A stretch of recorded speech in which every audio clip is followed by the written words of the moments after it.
Hello बच्चों, let's read the given question. The question says, when does a concave mirror form a virtual image?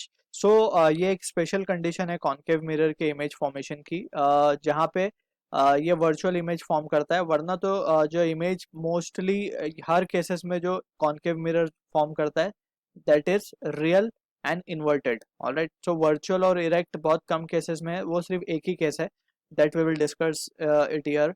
So we can write as a key concept, हमें image formation पता होना चाहिए, properties for image formation, या फिर race की characteristic पता होनी चाहिए हमें in order to understand image formation. So क्योंकि अलग अलग केसेस हैं, पहले हम ऑब्जेक्ट को इन्फिनिटी पे रख के देखेंगे, फिर बियॉन्ड सी रख के देखेंगे that is beyond centre of curvature, फिर एट सेंटर ऑफ कर्वेचर, फिर एट फोकस, फिर बिटवीन फोकस एंड पोल वगैरह वगैरह। सो यहाँ पे just we need to understand the image formation, क्या क्या properties we will be using. So let's try to understand by using a diagram. So let's say we have a principal axis, पहले draw कर लेते हैं. So this is our principal axis,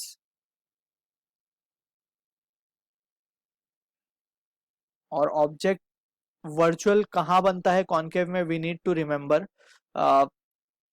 eight focus and pole. F and P लिख रहे हैं, means जब object is kept between focus and pole लिख देते हैं हम better. Between focus and pole के अगर फोकस और पोल के बीच में रखा जाए तो ही वर्चुअल इमेज बनता है। So let's suppose we have a concave mirror. Already ये कॉन्केव मिरर है। अब इसके सेंटर्स लोकेट कर देते हैं, centre of curvature, let's say ये सेंटर ऑफ कर्वेचर है हमारा, और ये पॉइंट हमारा फोकस मान लेते हैं। ऑलराइट, एक्चुअली में फोकस बीच में होता है कहीं, सो लेट्स से फोकस ये है हमारा, and this is what the point pole is. अब यहाँ से हमने ऑब्जेक्ट को जो प्लेस किया है that is important. Object place है हमारा between focus and pole. Alright, between आ गया ये। अब यहाँ से वी नीड टू इसका इमेज फॉर्मेशन का रे डायग्राम हमें प्लॉट करना है। सो फॉर दैट हम क्या करेंगे, लेट्स से वी विल अब हमें प्रॉपर्टीज पता है कि क्या क्या होने वाली हैं, कि रे जो पैरेलल चलती है प्रिंसिपल एक्सिस को after reflection from the spherical surface, वो फोकस से पास होती है। ऑलराइट, और वी कैन से एक चीज और हमें पता होनी चाहिए कि मिनिमम दो रेस चाहिए एक इमेज को लोकेट करने के लिए। सो फर्स्ट रे हमें पता है कि जब भी हम प्रिंसिपल एक्सिस को रे पैरेलल चलेगी, so after reflection it will pass through focus. Alright, so ये फोकस से पास हो गई, एक रे हमने ये शो कर दी।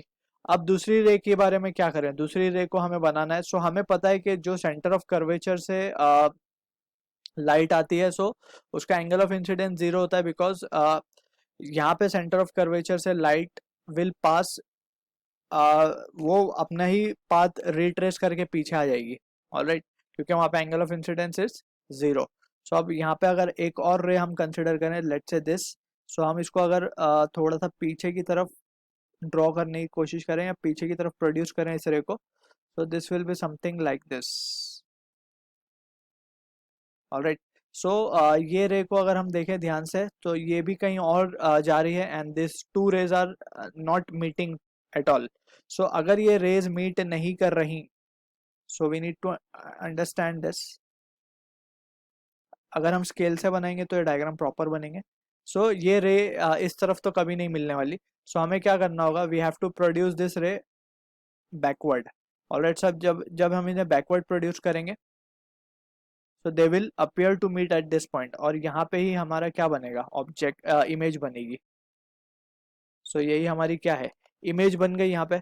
अब इमेज को अगर हम केयरफुली एनालाइज करें, सो इमेज जो है इरेक्ट है यहाँ पे। ऑलराइट, और इमेज इज, अगर हम इसकी कैरेक्टरिस्टिक को लिखें, सो हम लिखेंगे इमेज इज इरेक्ट, और क्योंकि ये बैक साइड ऑफ मिरर बनी है, सो इट इज वर्चुअल।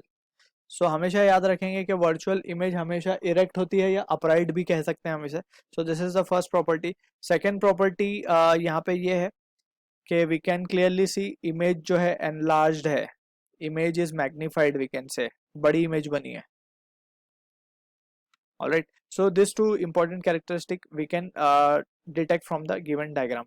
अब यहाँ से क्वेश्चन में हमसे पूछा था when does concave mirror form a virtual image, so answer है कि जब उसे ऑब्जेक्ट को जब हम फोकस और पोल के बीच में रखेंगे तब वर्चुअल इमेज फॉर्म होता है। This is only the case जहाँ पे कॉन्केव मिरर वर्चुअल इमेज बनाती है। Alright, so I hope you understood the solution. All the best.